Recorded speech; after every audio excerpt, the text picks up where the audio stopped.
Hello बच्चों, आज मैं आप लोगों के लिए एक बहुत ही शानदार वीडियो लेके आया हूँ जिसमें वर्ग 10 के चैप्टर 3 का ये जो भौतिकी है उसका वस्तुनिष्ठ प्रश्न लेके आया हूँ, जो कि आपके एग्जाम से रिलेटेड बहुत ही महत्वपूर्ण सवाल है। और ये एग्जाम में इसी में से वस्तुनिष्ठ जो प्रश्न 50 नंबर बनाने को आते हैं वो इसी में से आएंगे। तो ये चैप्टर 3 का एक बहुत ही मोस्ट प्रीवियस क्वेश्चन है जो आपके एग्जाम में बहुत ही हेल्प करेगा, इसलिए आप लोग इस वीडियो को जरूर देखें और आगे शेयर भी करें। तो सबसे पहला हमारा क्वेश्चन है, समान नेत्र के लिए दूरबिंदु क्या होता है? समान नेत्र के लिए दूरबिंदु क्या होता है? 25 मीटर होता है, 25 सेमी होता है, 25 मिमी होता है या अनंत होता है? तो देखिए, समान नेत्र के लिए दूरबिंदु हमारा क्या होता है? अनंत। यानी हमारा जो आंख है अनंत तक की वस्तु को साफ साफ देख सकता है, और निकट बिंदु जो होता है वो होता है 25 सेंटीमीटर। क्या होता है? 25 सेंटीमीटर। तो पहला का आंसर क्या होगा? अनंत होगा। तो पहला का आंसर क्या होगा? अनंत। फिर दूसरा हमारे पास क्वेश्चन है, नेत्र लेंस की फोकस दूरी में परिवर्तन किया जाता है। नेत्र लेंस की फोकस दूरी में परिवर्तन कौन करता है?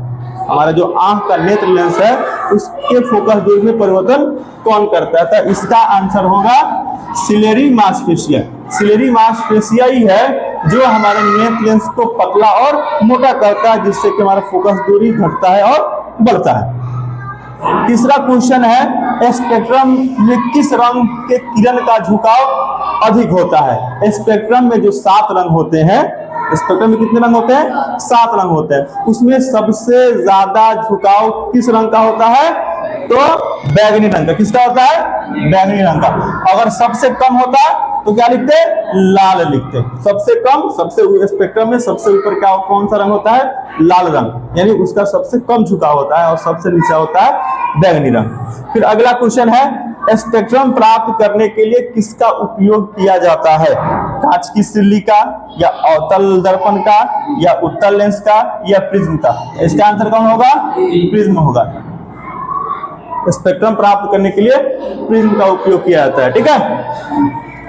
पांचवा क्वेश्चन, जो नेत्र निकट की वस्तु को साफ साफ नहीं देख सकता उस नेत्र में होता है कौन सा दोष? जो नेत्र निकट की वस्तु को साफ साफ नहीं देखता, कौन सा दोष होता है उसमें? कौन सा दोष होता है? उसमें होता है दूरदृष्टि दोष। क्या होता है? दूरदृष्टि दोष। ये होता है दूरदृष्टि दोष में दूर की वस्तु साफ साफ दिखाई देती है, लेकिन निकट की वस्तु साफ साफ दिखाई नहीं देती है। तो यही जो कह रहा है, जो नेत्र निकट की वस्तु को साफ नहीं देख सकता उसमें क्या होता है? दूरदृष्टि दोष होता है। अगला है, मानव नेत्र में क्या होता है? मानव नेत्र क्या है? मानव नेत्र में किसी प्रकार का लेंस नहीं होता। अवतल लेंस होता है, उत्तल लेंस होता है, या उत्तल दर्पण होता है। मानव में क्या होता है? उत्तल लेंस। क्या होता है? उत्तल लेंस होता है। मानव में कौन सा लेंस होता है? उत्तल लेंस होता है, समझे? जिसको हम लोग कहते हैं नेत्र लेंस। क्या कहते हैं? नेत्र लेंस कहते हैं। फिर अगला क्वेश्चन है हमारे पास, 7वां, मानव नेत्र वस्तु का प्रतिबिंब निम्न में से किस भाग पर बनाता है? यानी हमारा जो आंख है, हमारे आंख में प्रतिबिंब किस भाग पर बनता है? किस पर बनता है? किस पर बनता है? रेटिना पर बनता है। क्या किस पर बनता है? रेटिना पर बनता है। तो ये 7 क्वेश्चन है। इसके आगे और भी क्वेश्चन हम दे रहे हैं। धन्यवाद।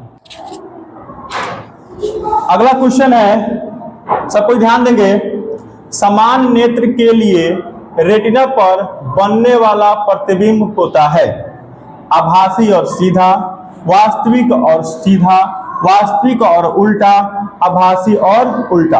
यानी हमारे नेत्र में जो प्रतिबिंब बनता है उसकी प्रकृति कैसे होती है? तो हमारे नेत्र में जो प्रतिबिंब बनता है वो होता है वास्तविक और उल्टा। क्या होता है? हमारे आंख में वास्तविक और उल्टा प्रतिबिंब बनता है, लेकिन हमारा जो मस्तिष्क होता है उसको सीधा करके देखता है। समझे? ठीक है, समझाया?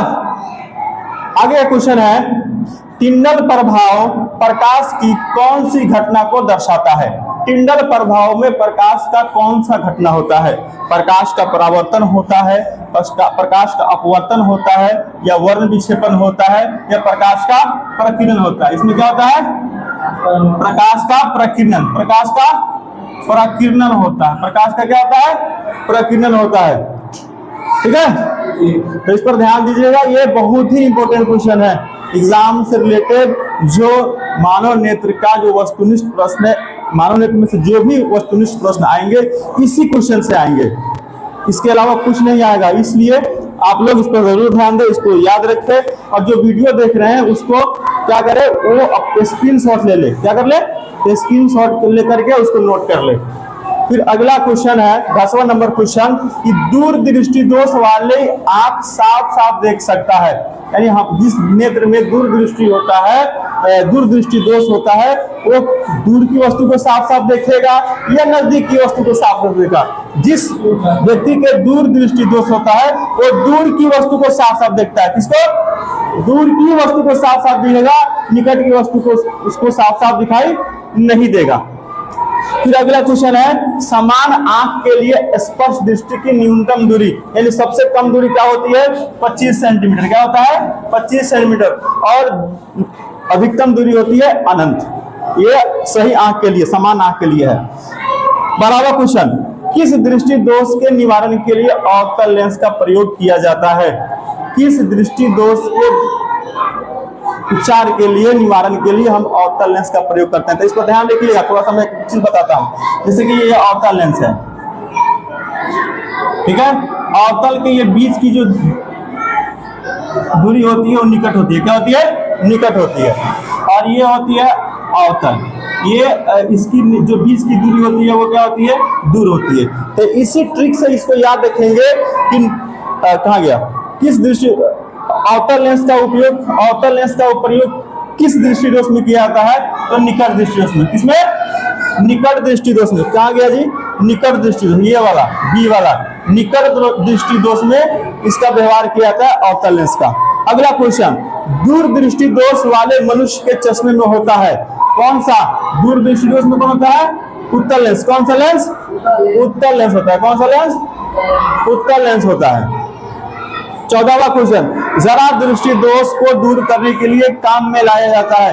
जरा दृष्टि दोष का मतलब ये होता है कि इसमें क्या होता है कि उसके दूर बिंदु और निकट बिंदु दोनों प्रभावित होते हैं, यानी दूर की भी वस्तु साफ साफ दिखाई नहीं देगा और नजदीक की भी साफ साफ दिखाई नहीं देता है। तो इसमें दोनों लेंस का उपयोग किया जाता है, जिसको हम लोग कहते हैं बाइफोकल लेंस। इसको कहते हैं बाइफोकल लेंस। इस प्रकार के चश्मा में क्या होता है? दोनों लेंस होता है। ठीक है, ये हमारा 14 क्वेश्चन हो गया। फिर कुछ और क्वेश्चन है वो हम कल अगला वीडियो में बताएंगे। ठीक है।